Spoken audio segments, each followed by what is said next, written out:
Media वही दिखाता है जो अमित शाह और मोदी जी चाहते हैं, और वो ये चाहते हैं कि ये डाइवर्ट रहे। सबसे बड़ी बात यह है कि देश में पिछले 11 साल से इनकी सरकार है। जब इन्होंने नोटबंदी की तब भी ये कहा गया कि इससे आतंकवाद पूरी तरीके से उसकी कमर टूट जाएगी, खत्म हो जाएगा देश से। क्या खत्म हुआ? क्या? उसके बाद आपने 370 हटाई। उसके बाद कहा गया कि कश्मीरी पंडित वापस कश्मीर में चले जाएंगे और वहां से आतंकवाद का सफाया हो जाएगा। देश को बोला प्लॉट खरीदो, घर खरीदो, शादी करो। क्या वो हुआ? क्या नहीं हुआ? तो कौन जिम्मेवार है? उसके बाद आपने कश्मीर के 3 हिस्से बना दिए, यूनियन टेरिटरी बना दी, सारी पावर स्टेट की छीन ली। उसके बाद आपके पास सारी पावर आ गई। उसके बाद ये आतंकवादी घटनाएं क्यों हो रही हैं? पाकिस्तान आपके पड़ोस में है, वहां साजिश रची जा रही है, आप कार्रवाई क्यों नहीं कर रहे हो? तो कुल मिला के ये लोग कार्रवाई करने में कम और बयानबाजी में ज्यादा विश्वास करते हैं। इसलिए आज देश का एक एक जन बहुत गुस्से में है। उनको एक विश्वास चाहिए, देश की सरकार में भी, देश के आम सिटीजन को ये विश्वास नहीं है।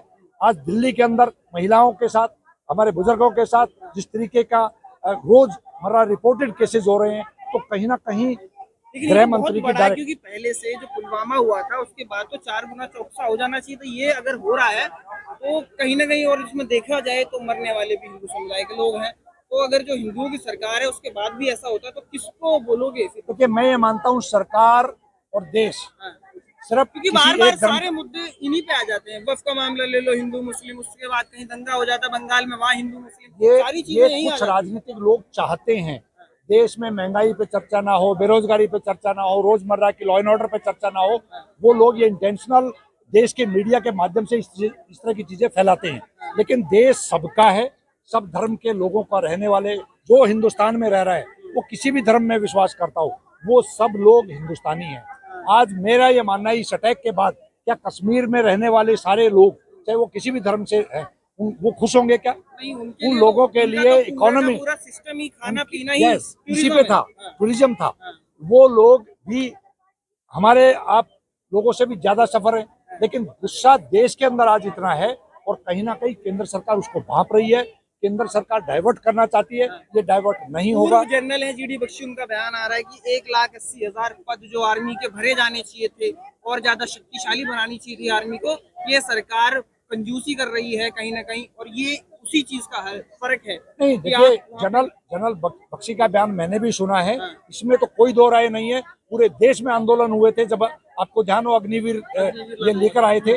अग्निवीर जैसी एक्सपेरिमेंट देश की आर्मी के साथ करना, खासकर तब जब आपके सराउंडिंग में सब आपने अपने दुश्मन बना लिए। आप याद कीजिए, 11 साल पहले नेपाल कहाँ पे खड़ा था, श्रीलंका कहाँ पे खड़ा था, म्यांमार कहाँ पे खड़ा था, बांग्लादेश कहाँ पे खड़ा था।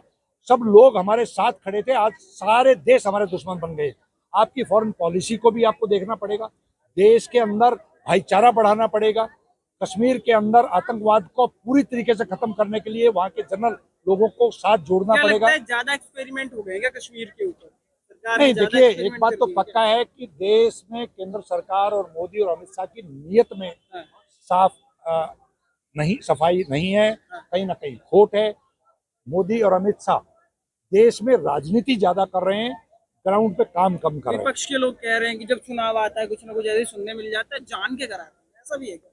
देखिए, मैं ये नहीं कहूंगा कि राजनीति कितनी गिरी हुई है, कहाँ तक गिर सकती है, मैं उस पर कोई कमेंट नहीं करूंगा। लेकिन आम आदमी सेफ हमारे समाज में, हमारे देश में अब दिन पे दिन उसकी सेफ्टी पे बहुत बड़ा क्वेश्चन मार्क लगता जा रहा है।